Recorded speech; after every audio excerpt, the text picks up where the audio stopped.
Hello friends, कैसे हो आप लोग। स्वागत करता हूं आप सभी को आपके ही अपने चैनल लर्न विद सुधांशु में। तो फ्रेंड्स, आज का जो टॉपिक है वो है proof that root 5 is an irrational number. ये जो क्वेश्चन है ये 2 या 3 से 4 मार्क्स के लिए आपके बोर्ड एग्जाम में पूछा जाता है। ठीक है। अच्छा, पहली बात तो हमें समझना पड़ेगा रेशनल नंबर और इरेशनल नंबर क्या होता है। अगर आप रेशनल नंबर समझ गए तो आपको इरेशनल नंबर समझना बहुत आसान हो जाएगा। ठीक है। अच्छा, रेशनल नंबर क्या होता है।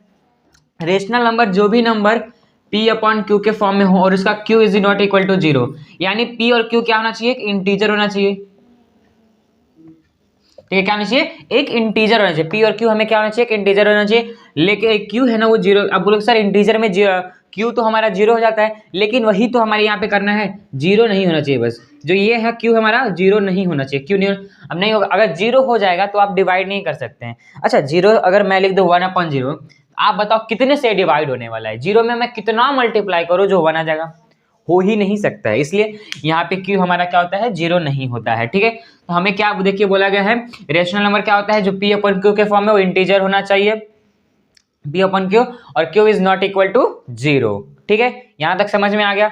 और अभी नॉन इंटीजर क्या होता है, मतलब यहाँ पे क्या होगा, जो रेशनल नंबर है, जो रेशनल नंबर से बच गया वो इरेशनल हो जाता है। जैसे √2 हो गया, √3 हो गया, ये सब क्या है, एक इरेशनल नंबर है। ठीक है। अभी हम चलते इस क्वेश्चन के ऊपर, जिसमें हमें बोला गया है कि rational number irrational number proof करना है। ठीक है। तो हम क्या करते हैं, let's assume that √5 is a rational number. ठीक है। मैं क्या मानता हूं कि अब मैं मान ले रहा हूं कि जो √5 था वो क्या है, एक रेशनल नंबर है। ठीक है। अच्छा, रेशनल नंबर होता है, हम इसको ऐसे लिख सकते हैं, √5 is equal to p upon q, q is not equal to 0।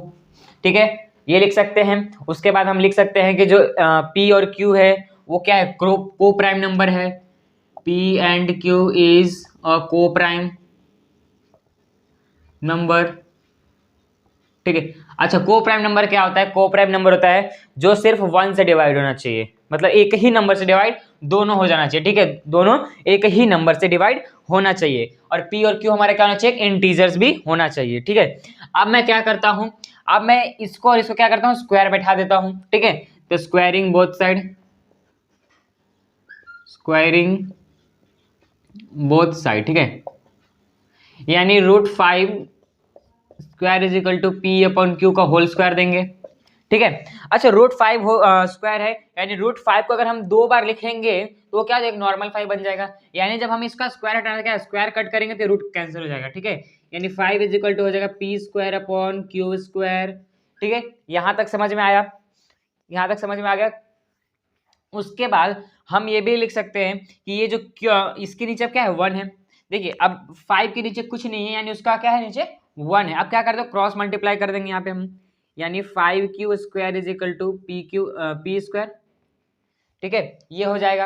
अच्छा, अब सभी को पता है कि अगर ये इधर डिवाइड में है, ये मल्टीप्लीकेशन में है, इधर क्या हो जाएगा, डिवाइड में हो जाएगा। ठीक है, यानी हम यहाँ पे क्या कर देंगे, इसको हम अभी डिवाइड कर देंगे। तो q square is equal to p square upon 5, यानी अब हमें यहाँ पे क्या पता चल रहा है कि 5 से p स्क्वायर डिविजिबल है। ठीक है, तो हम लिख देते हैं, अब ये क्या आ गया हमारा इक्वेशन नंबर 1। ठीक है, ये क्या हो गया हमारा इक्वेशन नंबर 1, ये हो गया हमारा इक्वेशन नंबर 1।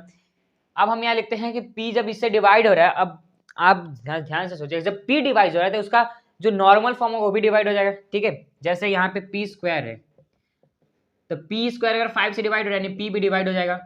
जैसे मैं यहाँ पे एक नंबर लेता हूँ, 4 लेता हूँ। ठीक है, यहाँ पे 5 की बात की, 5 नीचे लिखा है ना, तो मैं यहाँ पे ले लेता हूँ 5 का स्क्वायर अपॉन 5। ठीक है, अब मान लीजिए 5 का 5 क्या हो रहा है, 5 का स्क्वायर कितना है, 25। ठीक है, तो मैं 25 को लिख देता हूँ, ये कैंसिल हो जाएगा। ठीक है, अब मैं क्या करता हूँ, बस 5 लिखता हूँ, बस p लिखता हूँ, और फिर 5 से डिवाइड, ये भी कैंसिल हो जाएगा। ठीक है, यानी यहाँ पे जो भी नंबर है 5 से, जो ये p स्क्वायर भी डिवाइड है और p भी डिवाइड होगा 5 से। ठीक है, उसके बाद हम लिखेंगे, तो यहाँ पे देखिए q square is equal to p square upon 5, यहाँ तक हो गया हमारा। उसके बाद हम क्या लिखते हैं, suppose p is equal to, यहाँ पे हम क्या लिख देते हैं अभी, p is equal to 5c, ठीक है। मैं कह देता हूँ 5c। अब जो हमारा p रहेगा अब वो मेरा 5c बन गया, ठीक है। यानी p स्क्वायर हो जाएगा, यहाँ जब हमारे p स्क्वायर है ना यहाँ पे, तो मैं यहाँ p स्क्वायर पे क्या हो जाएगा 25c स्क्वायर। यानी q क्या, यहाँ पे हम क्या करते हैं, ए p की जगह पे हम क्या लिखते हैं 5c लिखते हैं। q square is equal to p square upon 5 था ये था, तो हम यहाँ पे लिखते हैं q square is equal to p की जगह क्या लिखते हैं 5c का स्क्वायर अपॉन 5, यानी q square is equal to 25c square upon 5, यानी 5 से 5 कैंसिल हो जाएगा, सॉरी 5 से 25 कैंसिल हो जाएगा, यहाँ पे 5 बचेगा, यानी q square is equal to 5c square, ठीक है। यहाँ तक हो गया। अब क्या यहाँ पे, अब देखिए ये 5 इधर क्या मल्टीप्लीकेशन में है, यानी ये इधर आ जाएगा, यानी q square upon 5 is equal to c square, ठीक है। ये बच गया हमारे पास। अब यहाँ पे हमें प्रूफ हो चुका है। अब क्या हो गया, प्रूफ हो चुका है। अब कैसे हुआ है, अब पहले हमें बोला गया था कि p ये जो क्या है को प्राइम नंबर है, क्या है को प्राइम नंबर, √5 क्या है को प्राइम नंबर। को प्राइम नंबर है मतलब बस वो एक ही को डिवाइड कर सकता है। अब यहाँ पे इसने p को भी डिवाइड कर दिया, p को भी डिवाइड किया यहाँ पे देखिए, और यहाँ पे q को भी डिवाइड कर रहा है, यानी अब ये क्या है को प्राइम नंबर नहीं है। को प्राइम नंबर होता है यानी एक ही डिवाइड करता है, यानी हम यहाँ पे लिख सकते हैं therefore √5 is, यहाँ पे हम लिखते हैं so our assumption is wrong। यानी हमारा जो हमने एज्यूम किया था कि √5 एक रेशनल नंबर है, वो क्या हो जाएगा हमारा रॉन्ग हो जाएगा। तो therefore √5 is an irrational number, ठीक है, hence proved।